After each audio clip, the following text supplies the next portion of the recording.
Assalamualaikum warahmatullahi wabarakatuh. Selamat pagi warga belajar PKBM Al-Madinah yang saya banggakan. Bagaimana kabar kalian pada pagi hari ini? Semoga kalian semua tetap dalam keadaan sehat walafiat dan tetap semangat belajar meskipun melalui daring. Pagi hari ini kita akan belajar ilmu pengetahuan sosial. Untuk lebih jelasnya, silahkan kalian dengarkan dan simak baik-baik penjelasan dari Pak Saiful berikut ini. Untuk mengawali pembelajaran pada semester 2 kali ini, kita akan mempelajari materi kelangkaan dan kebutuhan manusia. Tujuan kalian mempelajari materi ini, yang pertama, agar kalian mengerti apa sih yang dimaksud dengan kelangkaan dan kebutuhan itu. Yang kedua, supaya kalian memahami apa saja faktor penyebab kelangkaan.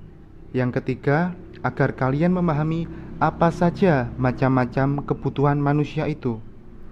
Mari simak dan dengarkan penjelasan dari Pak Saiful berikut ini. Pengertian kelangkaan.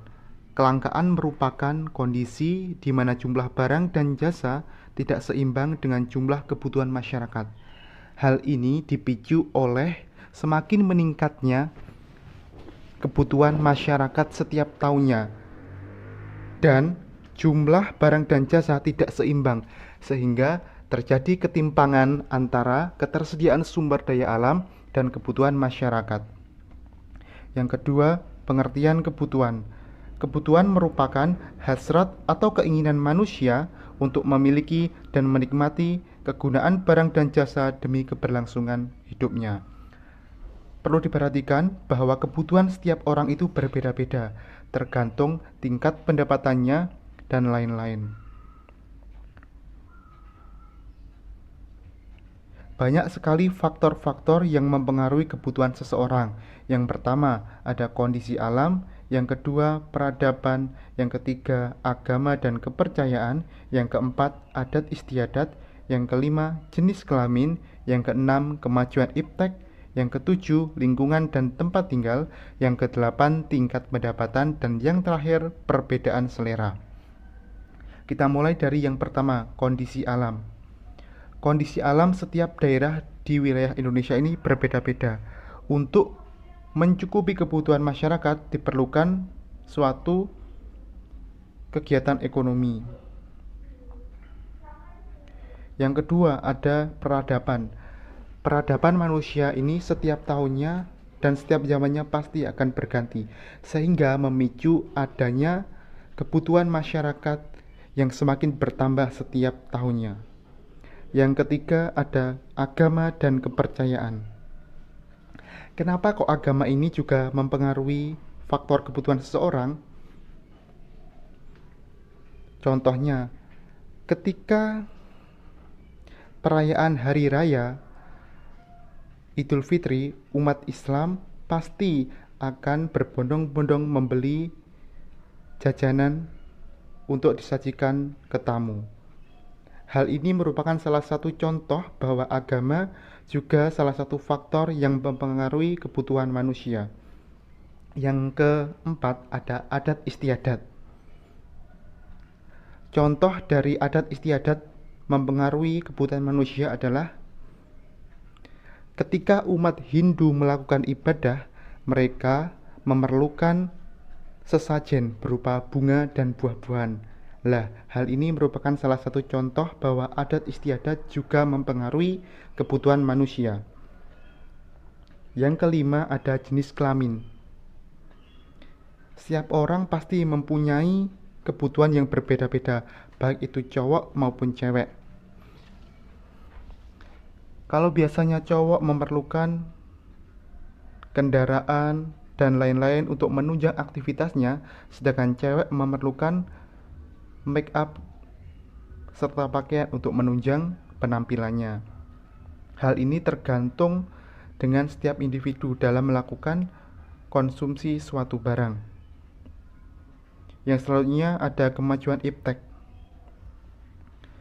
Semakin seseorang atau negara mengenal iptek, otomatis mereka akan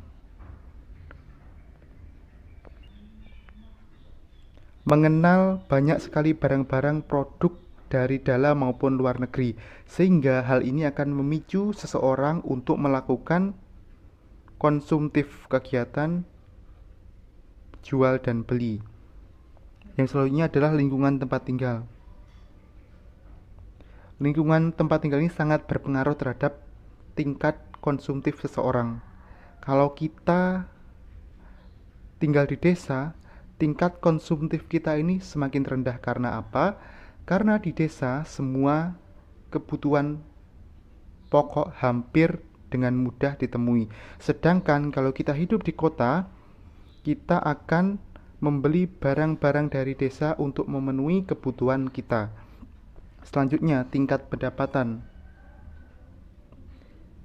Seseorang yang mempunyai atau berpenghasilan tinggi, otomatis dia akan melakukan konsumtif yang lebih banyak karena mereka punya uang. Begitupun sebaliknya. Yang ke-8 ada perbedaan selera.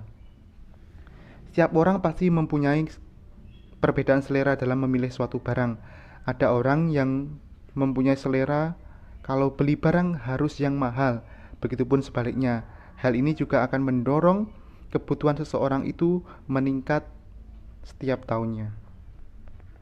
Selanjutnya, kita akan membahas macam-macam kebutuhan manusia. Di sini, kebutuhan manusia dibagi menjadi 5. Kebutuhan menurut intensitasnya, yang kedua kebutuhan menurut sifatnya, yang ketiga kebutuhan menurut bentuknya, yang keempat kebutuhan menurut waktu, dan yang terakhir kebutuhan menurut subjek. Kita mulai dari kebutuhan menurut intensitasnya. Di sini kebutuhan dibagi menjadi 3. Ada kebutuhan primer, kebutuhan sekunder, dan kebutuhan tersier. Yang pertama, kebutuhan primer. Kebutuhan ini merupakan kebutuhan pokok yang harus dipenuhi, karena kalau tidak terpenuhi, kebutuhan ini akan mempengaruhi keberlangsungan hidup seseorang.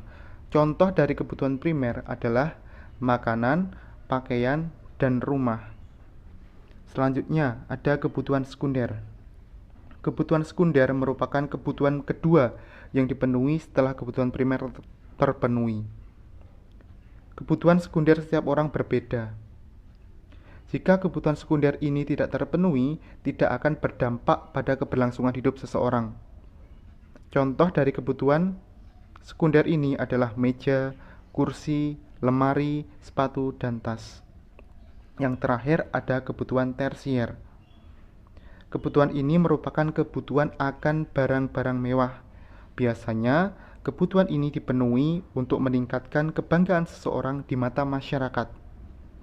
Contohnya, pakaian mewah, tas mahal, mobil mewah, dan lain-lain.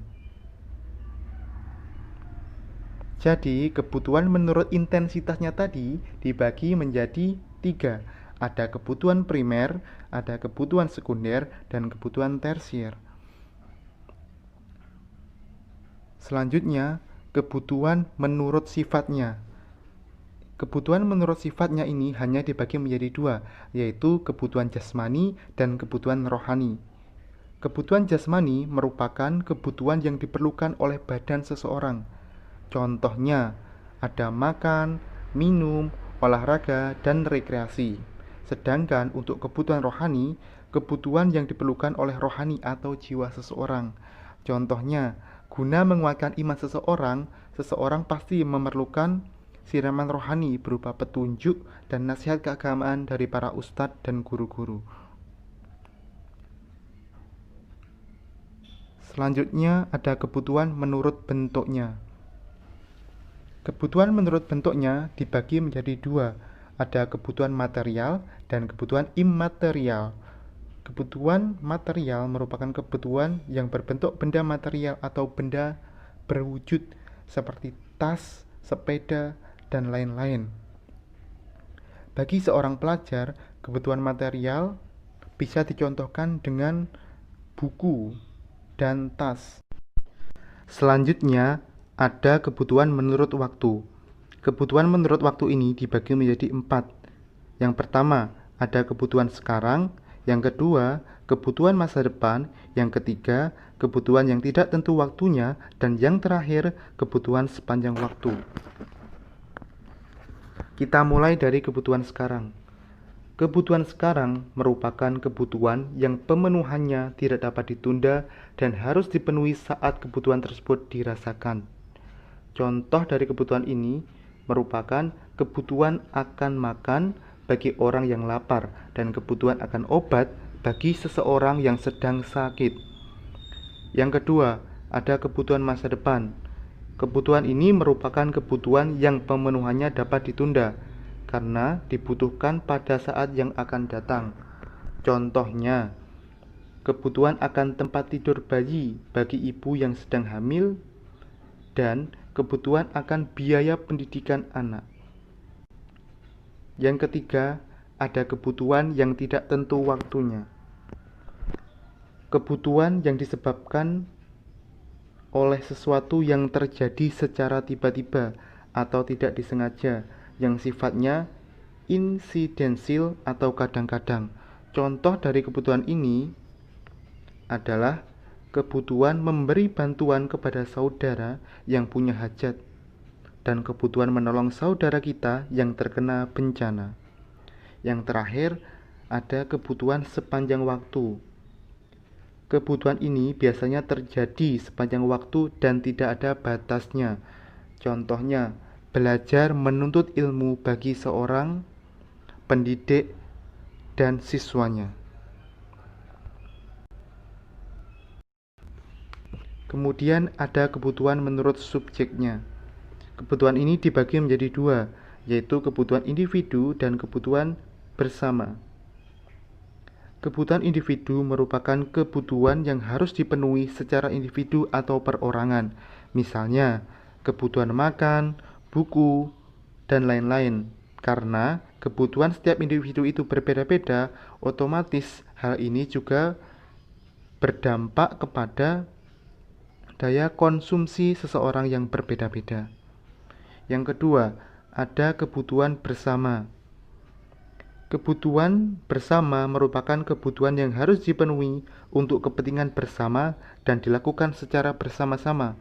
Misalnya, pembuatan jalan raya, jembatan, listrik, keamanan, dan ketertiban.